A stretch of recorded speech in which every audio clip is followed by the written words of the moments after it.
Hey guys, welcome back to our channel GLITCHEDVELO. I'm your host Wazahat, and this video is the continuation of my previous videos in the series named HLSL shaders for CopperCube 3D game engine. In previous video, we have created a basic shader which changes color of an object according to the shader code. In this video, we are going to extend this shader code to use texture data from 3D editor in our shader code to make this texture blend with the color we are providing in our shader. So without further ado, let's get started. So this is the project from our previous video, and if I press Ctrl F10 to test the application, and now if I press F, then this cube should change its color to blue. So if I press F now, and as we can see, the cube has changed its color to blue. And now we know that there is this texture, default cube texture applied to this cube, and we want our color to blend with this texture. So we need to extend our shader code or modify our shader code here. So the first thing which we need to do is that we know we are going to use texture data, and texture data is texture coordinates, which is in UV. So they use two parameters, which is U and V, and we are going to output that texture data, incoming texture data from our game engine to our pixel shader. So in our struct vs output, we are going to define that we are going to use text code or texture coordinates to output to our pixel shader. So create a new line here and then write float2, because texture coordinate use two parameters U and V. Float2 text codes, and we know that we are going to use it in text code 0. So text code 0 here, and then we are going to put a semicolon because it is necessary to put a semicolon after the code ends or the line ends. Then put a tab here and complete the new line segment. And then in our vertex shader output main function, we are going to output the incoming texture coordinates in our text code 0 slot. And then we are going to output the texture coordinates to our pixel shader. So we are going to get the incoming texture coordinates. So first of all, I'm going to remove this bracket from here and put a comma, and then create a new line, convert it into a string, and then we are going to use in float2 text code, and we know that we are going to put it in text code 0 slot. So colon, then text code 0 and close the bracket.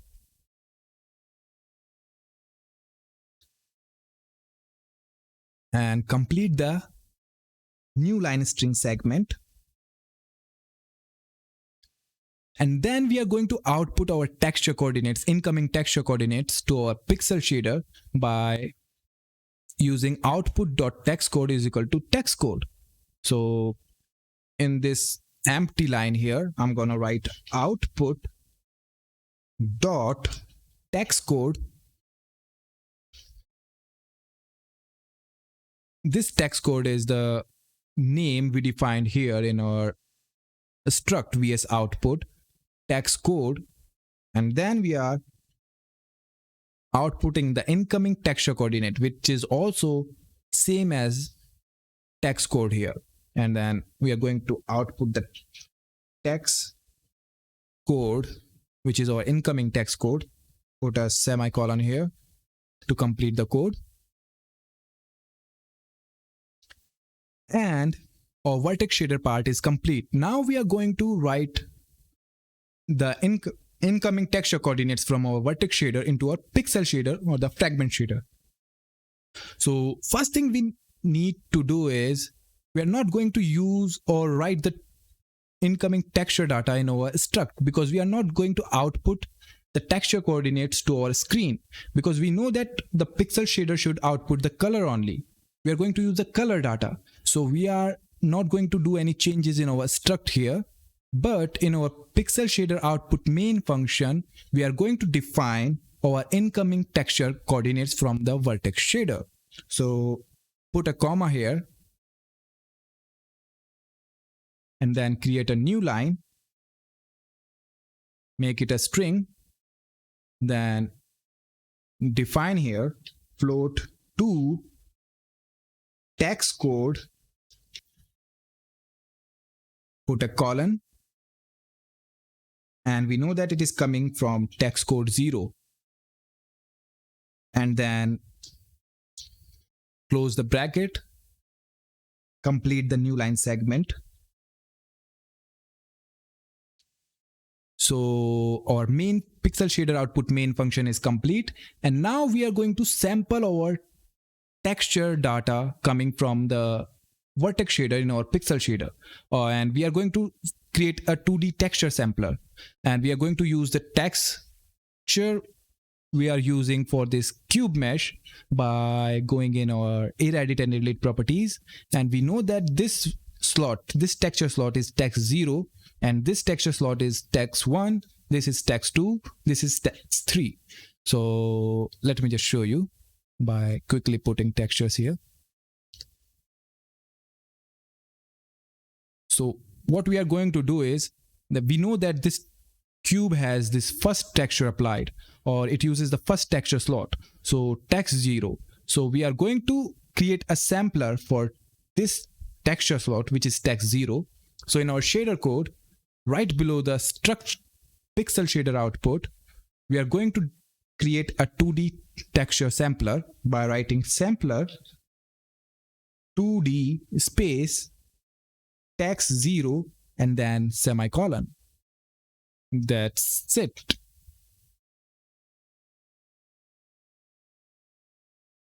And now we are going to get the color data from this texture, and then we are going to multiply it with our blue color. So in our pixel shader output, what I'm gonna do is in this empty line, I'm gonna write float 4, because we know that color holds 4 value, red, green, blue, and alpha value.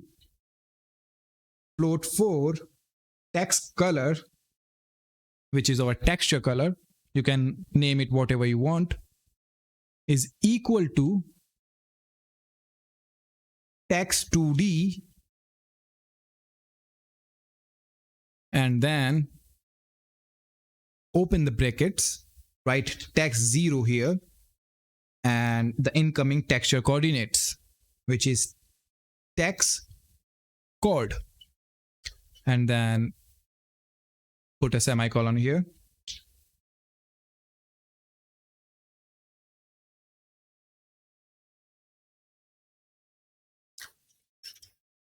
And then we are going to multiply this texture color with our blue color, or with our call. So call multiplied by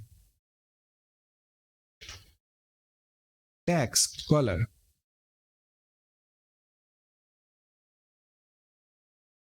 And our shader is now complete.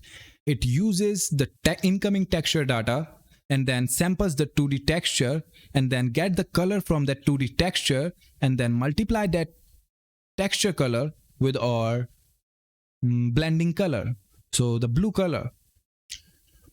Now let's just copy this and paste it in our execute JavaScript command, which is in our new 3D scene. When a key is pressed, do something, key pressed F, and then execute JavaScript.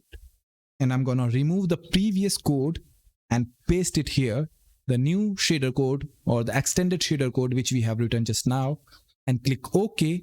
And if I test the application now, and if I have written everything correctly, and if I had not made any mistakes, then if I press F, then this texture, this cube texture appearing on the cube should be multiplied with the blue color, and or you can say the blend with the blue color, and will show the blended color on our screen. So if I press F now, then you can see that it shows the blue color but blended with the texture. Unlike in the previous video where we have only blue color appearing. So example, if I undo the changes which we have made, and if I press Ctrl F10 and if I press F now, so this is how the shader was changing or affecting the cube mesh previously. And if I redo the changes and press Ctrl F10 now to see the changes, and if I press F, then you can see now the texture is blending with the blue color. You can change it to whatever color you want. Go to shader code and change it to red here by changing the float4 call here. Then copy this and paste the code in execute JavaScript command. Click OK again, press Ctrl F10, and if I press F, then this texture will be blended with red color. So as you can see, if I press F, then the texture is blended with red color. You can do whatever you want in this shader code here with this float4 call, which is our color which we want to blend with the texture. So if I put 0 here, then it will be white or it will have no effect on the texture. So if I want to put 0.5 of green and 0.5 of red and copy this and paste it in our execute JavaScript command.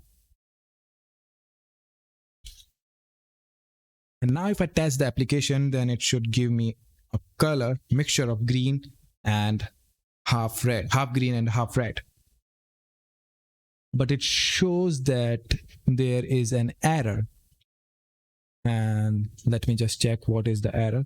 Yep, because we have used 0.5.0 in our green color channel, while we have to use 0.5 only.